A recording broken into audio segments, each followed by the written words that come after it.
मैं मृत्युंजय आपका स्वागत करता हूं हमारे इस चैनल सटीक परामर्श में।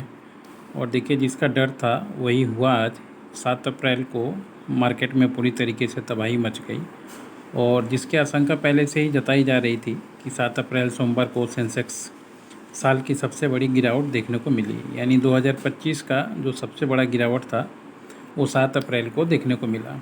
और थोड़ा सा ये कारण भी है, एक्सपायरी चेंज होने की वजह से भी थोड़ा सा इसका असर हुआ है। और सेंसेक्स प्री मार्केट में 4000 अंक गिरा और वो खुलते ही 3300 अंकों की गिरावट पर आ गया। और सेंसेक्स की इस गिरावट के साथ 10 सेक्टर में निवेश करने वाले 19 लाख करोड़ रुपए तबाह हो गए। आप जानते हैं, लोग पैसा लगाते हैं, मगर इसमें एक पक्ष ये भी है कि जैसे मान लीजिए 19 लाख करोड़ रुपए बता रहे हैं तबाह हुए, तो जिन्होंने, बहुत सारे लोगों ने शॉर्ट किया है यानी बेचा है, तो जो बेचा है उन्होंने पैसा कमाया होगा। ये एक पार्ट है कि 19 लाख करोड़ रुपए गए, मगर बहुत से लोगों को, जिन्होंने मार्केट में, जो शॉर्ट सेलर हैं, उन्होंने अच्छा खासा पैसा आज अपना बनाया होगा। और लगभग 10:17 पर सेंसेक्स जो है -3000 पॉइंट पे था और 72,385 पे जो था आपका काम कर रहा था। और सेक्शन 4% गिरावट देखने को मिली और निफ्टी वहीं 1100 के साथ गिरावट हुआ और 21,800 लेवल पे पहुंच गए। यानी 22,500 के आसपास निफ्टी काम कर रहा था। उसके बाद से ये 1000 पॉइंट के आसपास जो है, 1100 पॉइंट के आसपास आज मार्केट में गिरा है। तो इसका असर है मार्केट पे। और मार्केट पे गिरावट के बहुत सारे कारण और जिम्मेवारियाँ होती हैं, अकेला नहीं होता है।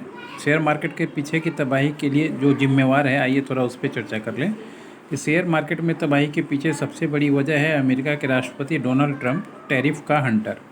और डोनाल्ड ट्रंप ने ये ऐलान से दुनिया भर के बाज़ारों में घबराहट का माहौल आ गया और ट्रंप के टैरिफ के चलते अब मंदी का भी खतरा मंडराने लगा है। और फेड चेयरमैन जेरोम पावेल ने कहा कि ट्रंप के नए टैरिफ उम्मीद से ज़्यादा बड़े हैं, जिसकी वजह से महंगाई और विकास दोनों पर बुरा असर होने वाला है। ये क्लियर है। और इसी वजह से ये सारी दुर्घटना जो हुई है, टैरिफ की लगातार जो धमकी दे रहे हैं वो लोग, अमेरिका के जो ट्रंप हैं, वो आदमी कुछ इस तरीके से निकल के आया है कि पूरी दुनिया में सोच रहा है कब्जा कर लेगा और सारा कुछ चलेगा, मगर ये होता नहीं है हमेशा। आज न कल कहानी ख़त्म होना ही है उनका भी। और ज़्यादा दिन वो टिकेंगे नहीं, 5 साल टिक ही जाएंगे, मगर उतने में हो सके, देखिए अमेरिका में ही उनका विरोध होने लगा है और जम के विरोध हो रहा है। तो इसलिए ये मार्केट है, सबक सिखाएगा सबको, उनको भी दिन आएगा। अब देखिए, ग्लोबल ट्रेड वार का डर चल रहा है। ट्रंप के नए टैरिफ ऐलान के बाद चीन, कनाडा ने भी काउंटर टैरिफ घोषणा कर दी और चीन ने अमेरिकी आयात पर टैरिफ बढ़ाकर 34% कर दी। और टैरिफ और काउंटर टैरिफ की इस ग्लोबल ट्रेड वार्निंग की आशंका बढ़ा दी है। और ये सभी करेगा। अगर हम इंडियन हैं, हमारे ऊपर मान लीजिए अगर ये ज़्यादा टैरिफ लगाएंगे तो भारत सरकार भी कुछ ना कुछ करेगा, या अपना मार्केट बढ़ाएगा दूसरे तरफ, या फिर भारत भी टैरिफ लगाएगा। और कमज़ोर होता डॉलर। ऐलान के बाद अमेरिकी करेंसी डॉलर भी कमज़ोर हुआ और डॉलर आज 0.4 गिरकर 102 रुपये पर आ गया। यानी 104.5 तक गया था, उसके बाद से देखिए 102 पे आ गया, जिसका असर शेयर बाज़ार पे पड़ा है। और इसके अलावा अमेरिका में मंदी के डर से ट्रेजरी बॉन्ड भी, यील्ड भी गिरा है। ट्रेजरी क्या होता है? जिसमें लोग फिक्स्ड पैसा लगाते हैं कि उतना पैसा उनको मिलेगा ही मिलेगा। तो इस वजह से उसमें भी लोग थोड़ा घबरा हैं और पैसा निकाल लेते हैं ऐसे टाइम में। अब देखिए, कच्चे तेल की कीमतों में गिरावट।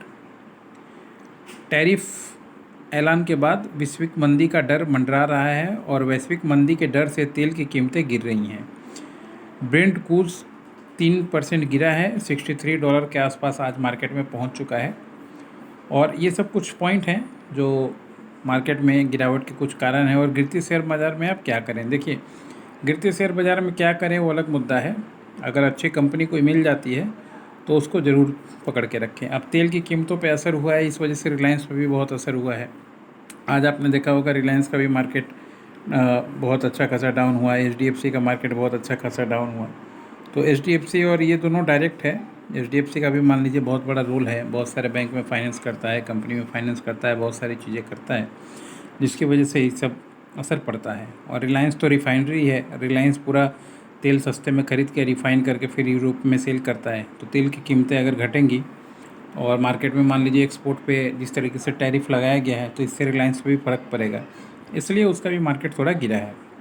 मगर अगर आप इन्वेस्टर हैं और अभी मान लीजिए इस मार्केट में गिरावट में आपका शेयर नहीं है, तो फिर क्या है, आपके लिए अच्छा है कि जितना मार्केट गिरा है आप इन्वेस्ट कर सकते हैं अच्छे कंपनी में। निफ्टी 50 के जो ठीक ठाक कंपनी हो उसमें अगर ख़रीद के बैठ जाइए, आज न कल तो रिकवर करेगा ही करेगा। ऐसा नहीं है कि ये दुनिया बर्बाद हो रही है और कल ही मार्केट ख़त्म हो जाएगा, सब कुछ एंड हो जाएगा। अप एंड डाउन है, तो जब मार्केट डाउन आया है तो ख़रीद के रख दीजिए, जब आपका दिन आएगा तो बेच के रखिएगा। आज आपका दिन खरीदने वाला है, अभी बेचने वाला नहीं है, तो समझदारी से काम लें, काम बनेगा।